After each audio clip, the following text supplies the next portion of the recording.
पूछा गया बेटे क्यों दौड़ रहा है, फिर उसने पूछा कोई हाफिज का पता बता दो, इमाम साहब मस्जिद में नहीं मिले हैं, कोई कुरान वाला मिल जाए तो बता दो। हमने कहा बेटे बात क्या है, कहा मेरे बाप की सांसें सीने में अटक गई है, सबने दवाएं कर ली है लेकिन कोई दवा कारगर साबित नहीं हो रही है। एक अल्लाह वाले से बात हुई है, उसने पता बताया है अगर हो सके किसी कुरान वाले से चंदाए पे पड़वा के इसको पानी पिला दिया जाए। मैं पूछना चाहता हूँ और दौलत कमाने वालों, बेटों को MBBS बनाने वालों, IAS IPS की डिग्री देने वालों, क्या कि अच्छा होता एक बेटे को कुरान की डिग्री दे दी होती, एक बेटे को सूरह रहमान याद करा दी जाती, एक बेटे को सूरह यासीन का कारी बना दिया जाता ताकि उस दिन का इंतजाम हो जाता। अगर तू एड़ियां रगड़ता और मौत की भीख मांगता और कोई कुरान पढ़ने वाला ना मिलता, तेरा बेटा आके आके कहता अब्बा एड़ियां रगड़ने की जरूरत नहीं है, जिस दिन के लिए कुरान पढ़ाया था वो दिन आ गया है। अब्बा सुन, मैं कुरान पढ़ना शुरू करता हूँ तो कुरान सुनना शुरू कर दे। मेरा ईमान कहता है जब मंजिलें ऐसी आती है तो रूह लेने रहमत के फरिश्ते आ जाया करते हैं।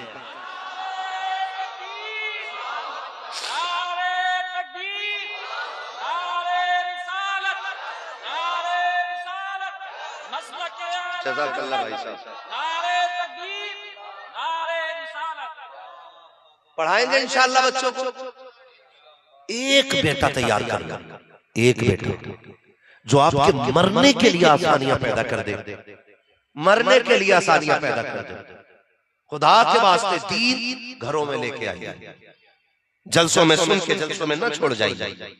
ये जलसों से घर तक आना चाहिए, घर तक आना चाहिए। और ये पता तो मरने के बाद चलेगा कि वो कितने कामयाब है जिनके बेटे हाफिज कुरान हो रहे हैं, ये मरने के बाद पता चलेगा।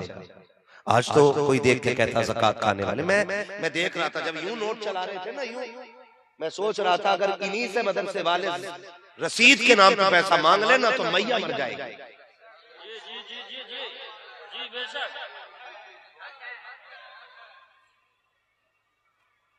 ये कंडीशन है हमारी कौम। मैं आपसे इनाम देने मना नहीं कर रहा हूं, आप दें और खूब दें, लेकिन मजा तब आएगा कि जब अपने इलाके के मदरसे को आप सबसे ज्यादा मजबूत कर देंगे। समझ रहे मेरी बात? समझ रहे मेरी बात? हाँ। और मैं देख रहा था जितने तड़प तड़प के बंदे कह रहे थे, नारे लगा रहे थे, अगर दुआए कुनूत सुन लेता ना तो ये पूछता दुआए कुनूत कहने किसे।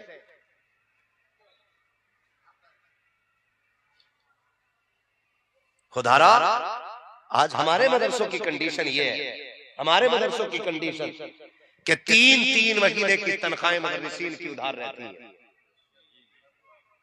कितने कितने महीने की अब नहीं बोला जाएगा ना, मैं फिक्र ही नहीं करता हूं। मेरा उसूल है, मैं आईना को दिखाऊंगा दाग चेहरे के, जिसे खराब लगे सामने से हट जाए।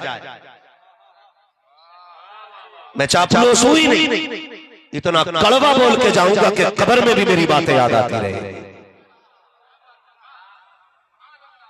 ये हमारे इदारों की कंडीशन है, हाँ हमारे इदारों की कंडीशन है।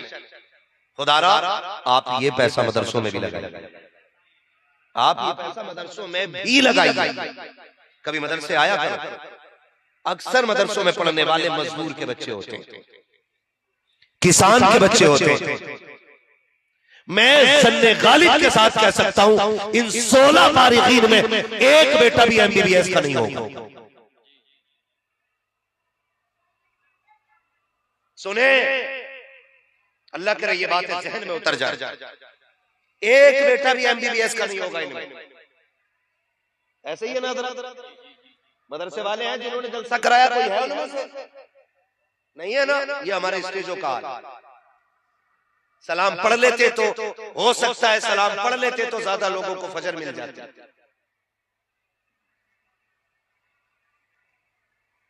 बस 2 मिनट मेरी बात सुन ले, मैं खुद नहीं ज्यादा लंबी बात करूंगा। ज्यादातर बच्चे गरीबों के होते हैं मदरसे में, कोई किसान का बेटा, कोई मजदूर का बेटा, क्योंकि फरमाया था मेरे हुजूर ने कयामत के करीब दीन सिमट के गरीबों में रह जाएगा। किधर रह जाएगा? दीन गरीबों में रह जाएगा। यही कंडीशन है। कितने बच्चे इस इदारे में पढ़ते बेटे तुम बताओ अपने मदरसे में? 50+ पढ़ते। कह दो सुभान अल्लाह। इस बस्ती का नाम क्या है? रसूल डी। कितने इस बस्ती के लोग हाथ उठा के बता देंगे महफिल में? इस बस्ती के रसूल डी के लोग बस अब हाथ नीचे कर लें। अब बाहर वाले लोग हाथ उठा के बता दें। अब बोलो जरा सुभान अल्लाह। क्या बात।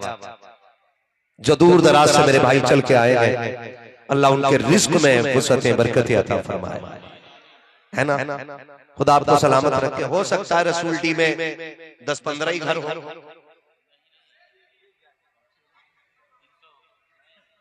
नहीं, इनकी तादाद से तो ऐसे ही लग रहा है ना। कितने घर होंगे? 500-600 घर। फिर उनमें लोग भी रहते होंगे। लोग रहते हैं कि जिन्नात? लोग रहते हैं कि नहीं उनमें भाई? कितने बच्चे बताए मेरे? 50 बच्चे लगभग। खाना मदरसे में? हाँ। खाना कहां खाते? बोलो जोर से। ये बातें आपको याद करा रहा हूं, मुझे तो याद ही है। कहां खाते खाना? ये मदरसे में खाना खाते। मदरसे में किचन है, वही बच्चे खाना खाते। कभी मदरसे आया, कभी किचन का चक्कर लगाया करो, कभी इनकी प्लेट में रखा हुआ खाना देखा करो। फिर गौर करना कि ये वही खा रहे हैं जो हमारे तुम्हारे बच्चे खाते हैं। इनके सुबह के नाश्ते में वैसे ही मक्खन पराठे होते जैसे हमारे बच्चों के खाने में होते। अगर ऐसा नहीं है तो गैरत की सांस लेना और निकाह डालना कुरान वालों पे। ये कर क्या रहे हैं? ये वो जमात है जो बस्ती में आजाब उतरने नहीं देती। मैं आज आया हूं, शायद अब कभी ना हूं जिंदगी में, और मेरी दुआ भी अल्लाह कभी ना लाए मुझे, क्योंकि मुझे मेरी जिंदगी भी बड़ी कीमती लगती है और वक्त भी कीमती लगता है।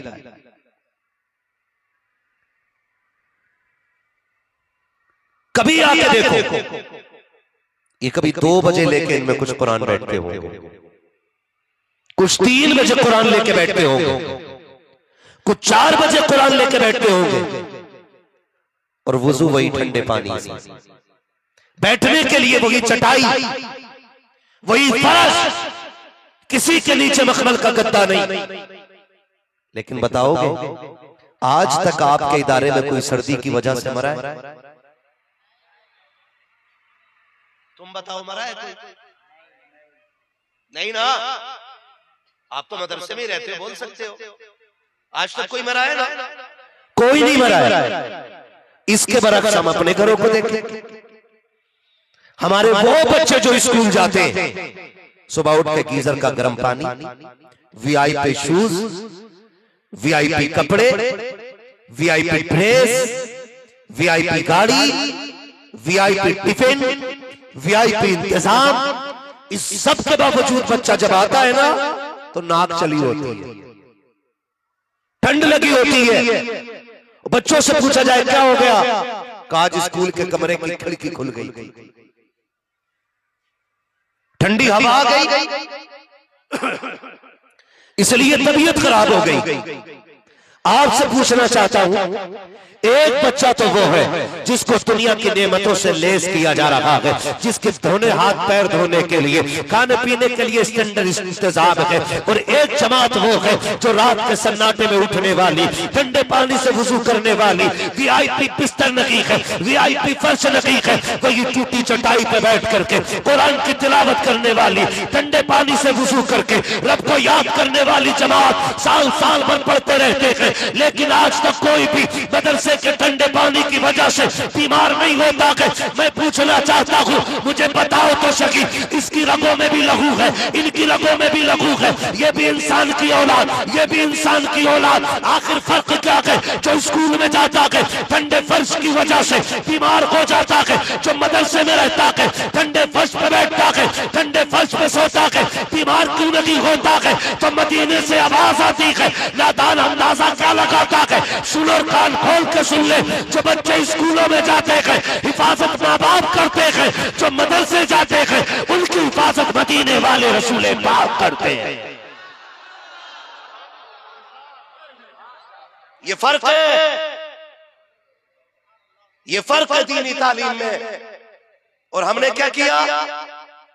हमने इसी जमात को सबसे पिछड़ी जमात कहा, हमने इसी जमात को सबसे गरीब जमात कहा, हमने इस जमात को सबसे कमजोर जमात कहा, हमने इस जमात को ज़कात खाने वाली जमात कहा, हमने इस जमात को चंदाखोर जमात कहा। और सुनो, इस जमात को लावारिस न समझना, ये जमात वो है जिसका काबे वाला भी वारिस है, खुद मदीने वाला भी वारिस है। काबे वाला भी वारिस है और खुद मदीने वाला भी वारिस है।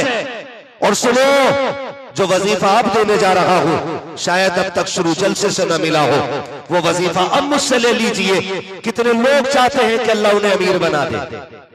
हाथ उठा के बता दे, सुभान अल्लाह। कितने लोग चाहते हैं अमीर बनना? जरा जल्दी से। सारे चाहते हैं ना? वजीफा मैं बता दूं, बता दूं वजीफा? मुझे पता अब इतनी भी ताकत नहीं रही कि आप जी कह सको। अगर है तो बोले, बताऊं वजीफा? मेरी जबान समझ रहे हैं आप? है ना? हाँ, माशाल्लाह। आपने कुर्सी इतनी दूर डाली है, काश अगर ये कुर्सियां पास होती तो मेरी थोड़ी हिम्मत बन जाती। बता दो कितने लोग अमीर बनना चाहते हैं? या अल्लाह, जितनों ने हाथ उठाए हैं सबको करबला वालों के सदके में अमीर बना दे। कुछ लोगों ने बाद में हाथ उठाए, लेकिन उठ गए हैं भाई, हाथ उठा दिए। मैं समझ सकता हूं, मेरे हिस्से में सिर्फ क्रीम क्रीम आती है, जितनी छाछ और मठा होता वो पहले ही फट लेता है। अमीर बनना चाहते हैं ना? एक उसूल ये है, जिसको अमीर बनने की ख्वाहिश हो वो कुरान वालों को खाना खिलाया करे। किसे खाना खिलाए? जोर से, कुरान वालों को खाना खिलाया करे। लेकिन माफ कीजिएगा, अगर बात कड़वी लग जाए तो माफी चाहूंगा। हम तो कुरान वालों की दावत भी तब करते हैं जब अम्मा मर जाती है, जब अब्बा कफन पहन लेता है तब कुरान वालों की दावत होती है। कभी खुशी में कोई खिलाने तैयार नहीं होता। हाँ, कह रहे अब्बा का 40वां किसे खिलाएगा? कुरान वाले अच्छे हैं। और आ गया बेटे का वलीमा, कह रहा मुखिया की दावत करके आओ, गांव के चौकीदार की दावत करके आओ, जमींदार की दावत करके आओ, विधायक की दावत करो, मंत्री की दावत करो। इस्तकबाल जितना बड़ा होगा इज्जतें उतनी बढ़ जाएंगी। जितने बड़े बड़े लोग दस्तरखान पे आएंगे उतनी शान शौकत में चार चांद लग जाएंगे। और मर्जी है तेरी, जिसे चाहकर दावत देने में जूतियां तोड़ लो। मर्जी है तुम्हारी, ऊंची टोपी वालों को बुलाओ। मर्जी है तुम्हारी, बड़ी कुर्सी वालों को बुलाओ। मर्जी है तुम्हारी, बड़े जेब और कॉलम वालों को बुलाओ। लेकिन खुदा का वास्ता कुरान वालों को जरूर बुलाया करो, इसलिए कि जब दुनियादार आते हैं तो घर में ज़हमत आती है, जब कुरान वाले आते हैं तो घर में रहमत आती है। दावत ही नहीं करते कुरान वालों की। अब्बा मरेगा तब इनके कपड़े बनेंगे, अब्बा मरेगा तब इनके जोड़े बनेंगे, अम्मा का 40वां आएगा तब जाकर कुरान वालों की दावत होगी। और सोने जज़ाकल्लाह बेटे, ये हार गले से निकाल लो, गोद में रख, हार गले से निकाल। जज़ाकल्लाह, आप तो खाली दुआएं दे दे भैया, ये जमात तो बस दुआओं के लिए काफी। जज़ाकल्लाह बारक। टेंशन तो नहीं हो रही है पैसे दे रहे हैं तो ले जाओ भाई। जज़ाकल्लाह वाला बैठो आप दुआ करें। चलो आप वहीं से मुसाफा कर लो ताकि वक्त बच जाए। खैरियत है ना सारे? दावत ही नहीं होती और दावत कोई बात नहीं है। आपने हमें बुला लिया, आप हमारी सर आंखों पे।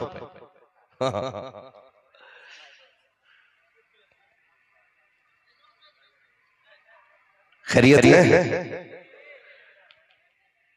अब आप जो भी कहूंगा कमरे में कहूंगा इंशाल्लाह, ठीक है ना?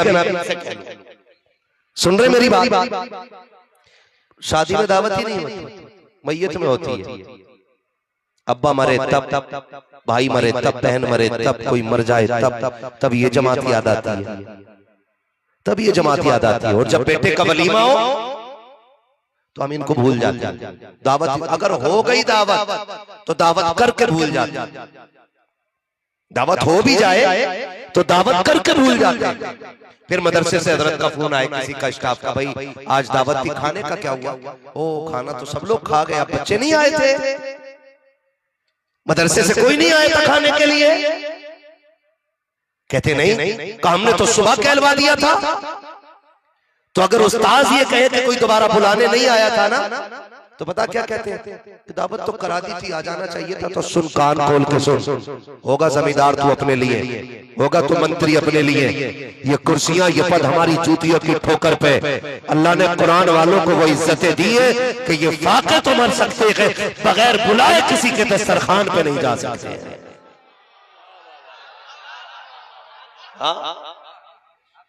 बगैर बुलाए नहीं जाने, ये 10 बार आओ इन्हें लेने के लिए। और इत्तेफाक से बुला भी लिया जाए तो बेटा कहता अब्बा मदरसे के बच्चे आए, किधर खिलाना? कहता कोने में पट्टा बिछा के खिला दे।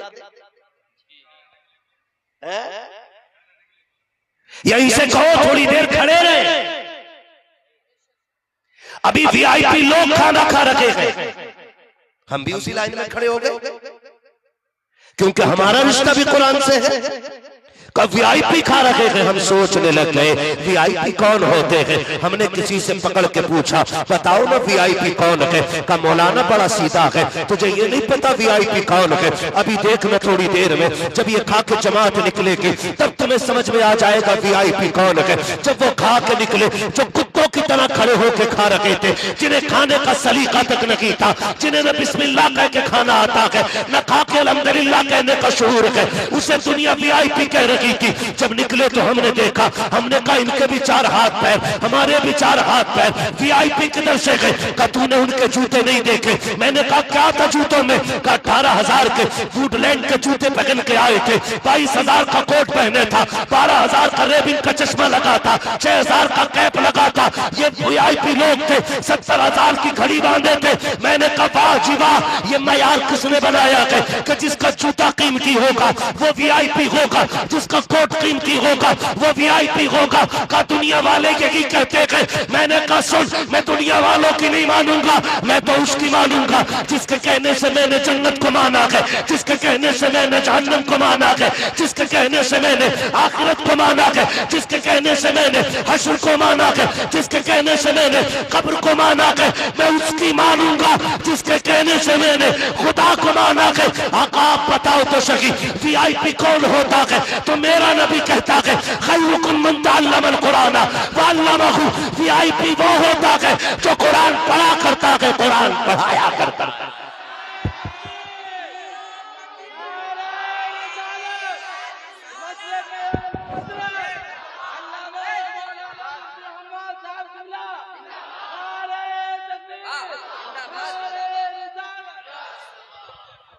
मेरे भाई बरकत चाहते हो तो कुरान वालों की दावत करो, करेंगे इंशाअल्लाह, सारे वादा करते हैं इंशाअल्लाह। कुरान वालों की दावत करो और सुनो, ये बहुत मुबारक जमात। जाओ जिसकी दुआएं कबूल ना होती हो, इनकी जूतियां गोद में रख के रब से दुआएं मांगा करना, मांगना ही दुआएं। बेटियों के रिश्ते ना होते हो तो जहां ये जूते उतारते हो उस जमीन पे झाड़ू लगाया करो। देख बेटी का रिश्ता होता है कि नहीं, गारंटी है मेरी। और दावत कर भी देते हैं, बुला भी देते हैं, तो डिस्पोजल, यूज एंड थ्रो, खाओ और ऐसे बर्तन में तो खाना दे रहे हैं जनाब, प्लास्टिक वाला गिलास, प्लास्टिक वाला कप, कह रहे बरकत नहीं हो रही। तुम्हें पता है बीमारियां कितनी बढ़ गई हैं? आज ऐसी ऐसी बीमारियां सुनने को मिलती हैं जो कभी नहीं सुनी। और साइंस कह रही है कि एक दूसरे को छूने से बीमारियां लगती हैं।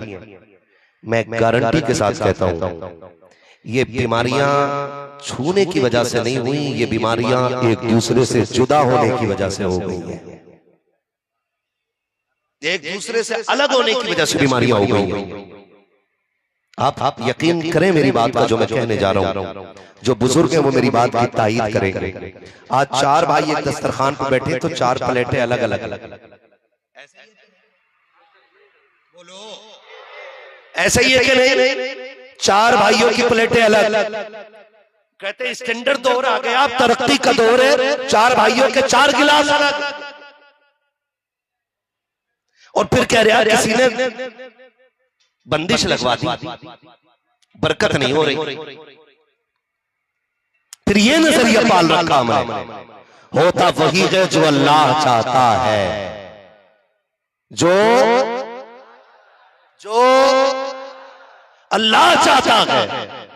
अगर बेबरकती भी है तो ये बंदे के चाहने की वजह से नहीं, खुदा की नाराजगी की वजह से है। अलग अलग बर्तन में खा रहे बैठ के, एक दूसरे को देखने को तैयार नहीं। क्या कल इंसान नहीं थे? आज से 30-35 साल पहले लोग नहीं रहते थे? एक घर में चार भाई नहीं होते थे? न दौलत इतनी थी, ना नाज इतना था, लेकिन फाके कोई नहीं सोता था। आज हाय हाय है, हर कोई कमा रहा है, फिर भी बरकत नहीं। कभी दिमाग लगाया, कभी सोचा? सोचते वो हैं जो जलसों में हासिल करने के लिए आते हैं, वो कभी नहीं सोचते जो जलसों में तमाशा करने के लिए आते हैं। अल्लाह करे ये बात आपके जहन में उतर जाए। आज से 25 साल पहले आप चलिए, एक माँ होती थी, एक चूल्हा होता था, 3 भाई 2 बहनें होती थी, घर में एक बड़ी सी रकाबी होती थी, वो तसला भी हो सकता था, वो कूंदा भी हो सकता था। और माँ खिचड़ी बनाती थी, तहरी बनाती थी, कोई भी खाना बनाती, दाल चावल एक कूंडे में लौट देती थी। 4 भाई 3 बहनें, 3 भाई 5 भाई एक साथ बैठ के जब एक बर्तन में खाना खाते थे, माँ चूल्हे पे बैठ के बेटे को देखती रहती थी। एक दूसरे के हाथ एक दूसरे से टकराते थे।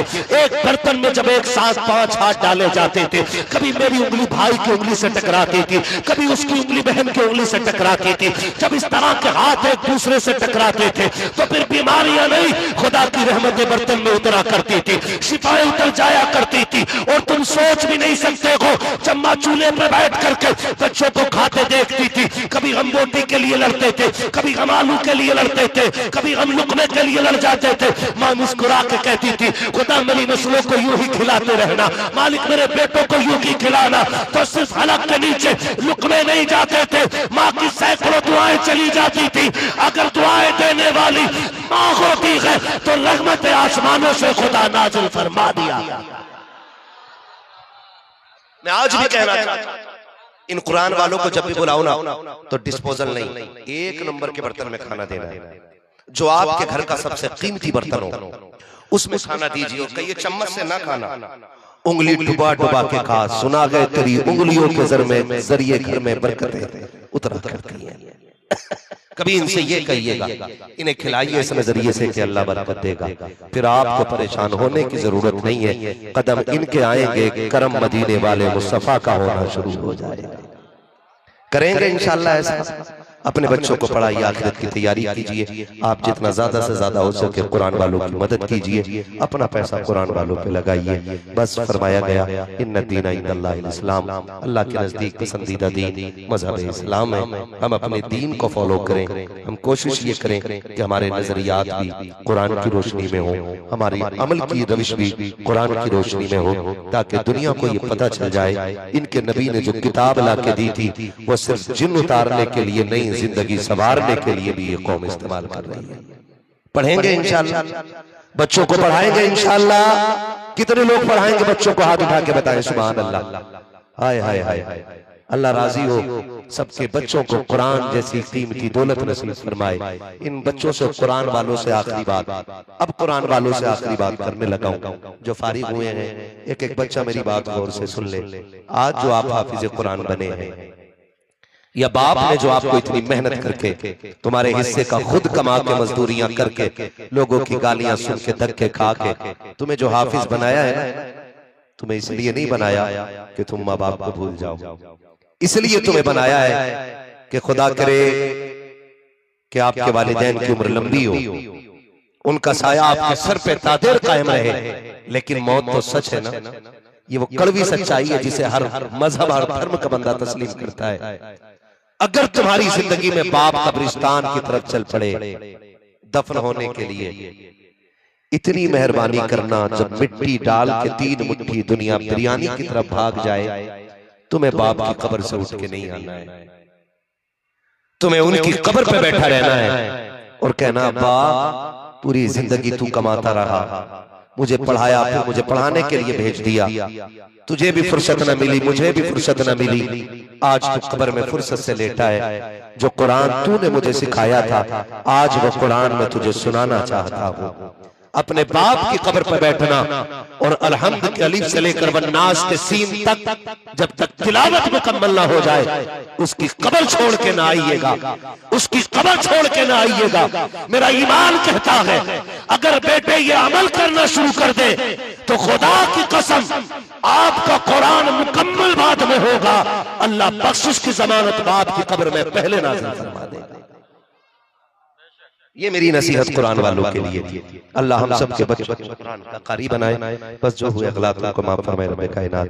जिंदगी ने दी असातिरों की मुलाकात, चमन रहा फूल खिलेंगे, जिंदगी रहेगी, फिर मिलेंगे। सारे लोग कलमा शरीफ पढ़ लीजिए, ला इलाहा इल्लल्लाह मुहम्मदुर रसूलुल्लाह, अस्तगफिरुल्लाह रब्बी मिन कुल्ली ज़ंबिन व अतूब